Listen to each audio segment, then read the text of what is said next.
guys, I recently started rewatching one of my favorite TV shows, and then I remembered that a lot of people have been asking for some TV show recommendations, whether that be for learning English or just wanting to watch something new.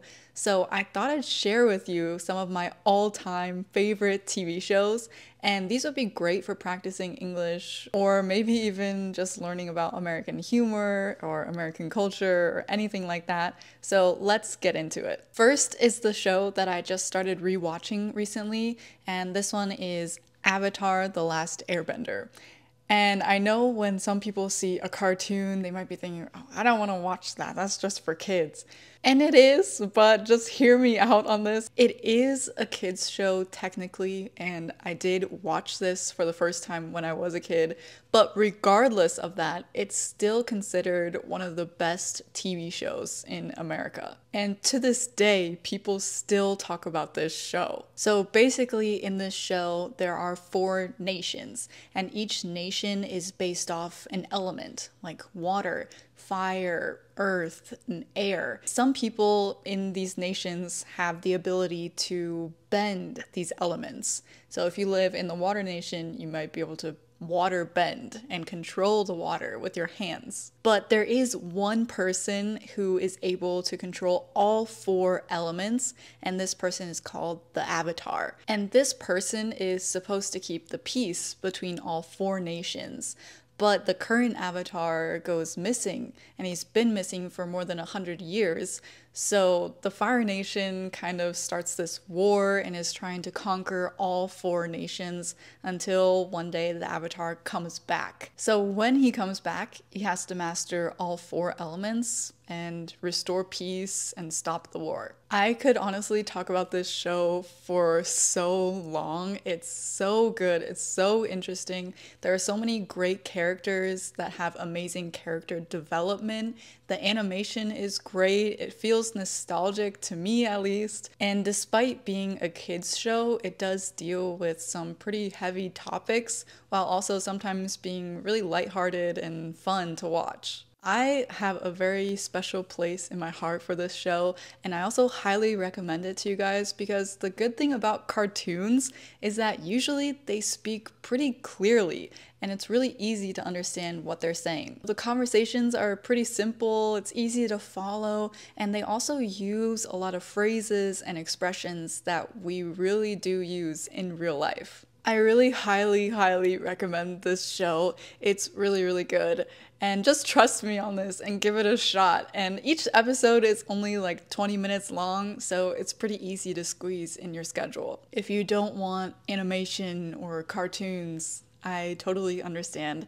And here are some other shows that I think you would like as well. I would definitely recommend New Girl. It's about a girl who moves into an apartment with 3 other guys without really knowing that they were all guys. It's a pretty simple plot that's easy to follow. It's filled with real life conversations and things that we would actually say in day-to-day life. It's also a great show for understanding what American humor is like right now.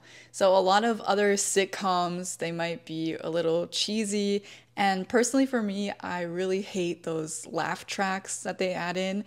So this show feels much more natural, and I actually did like laugh out loud a few times when watching this show. So I highly recommend New Girl. And then similarly, I also recommend a show called Parks and Recreation.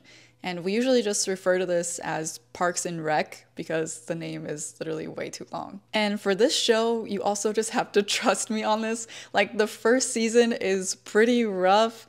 It's pretty hard for even me to watch. So if you want, you could skip to the 2nd season and just start watching from there. But this show has a lot of really interesting characters. It's really funny, and it's also good for practicing daily expressions. If you're looking for something a little more dramatic, then I'd recommend one of my favorite shows, Mad Men. This one is a bit more mature, but it's still great for practicing English. So this show follows a huge ad agency in New York City city, and it's set in the 1960s.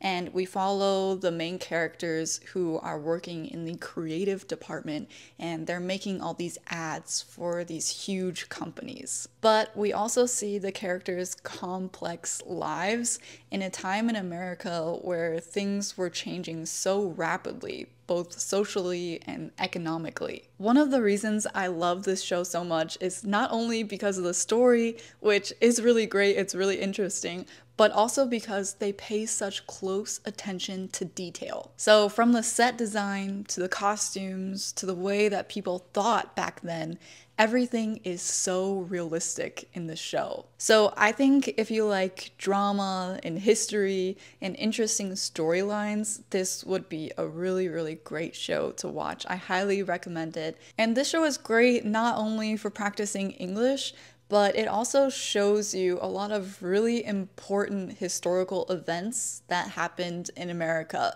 And it's really great for understanding more about American history or American culture. And it's honestly like a real true portal to look back and see what life was really like back then. Honestly, I always mention stuff like learning more about American humor, American history, and stuff like that, because if you really want to learn a language, it's a lot more than just memorizing a few words and expressions. If you want to go deeper and start to develop fluency, then it's going to take a lot more than just simple memorization. Language and culture are very, very closely intertwined. So if you really want to learn a language, you can't do so without understanding at least a little bit about the culture, because there are so many expressions and even the characteristics of a language that are rooted in the culture. I mean, just like when I learned Chinese, my Chinese professors always emphasized the importance of understanding Chinese culture. And in our classes, our Chinese professors always made time for understanding more about Chinese history, or holidays, or special events, stuff like that, which from experience, I can tell you really helped me when I was learning Chinese. So anyway, I hope these shows were helpful for you guys for learning English, and these would all be great for helping you create that English environment even at home, and also for learning daily expressions or whatever it may be. If you watched any of these shows, or if you do watch any of these shows, please let me know in the comments what you thought of them or if you like them. I'm really interested to see which shows you guys will like. And also feel free to recommend some other shows that might have helped you when you were learning English as well. And I'll see you guys next time. Okay, bye-bye.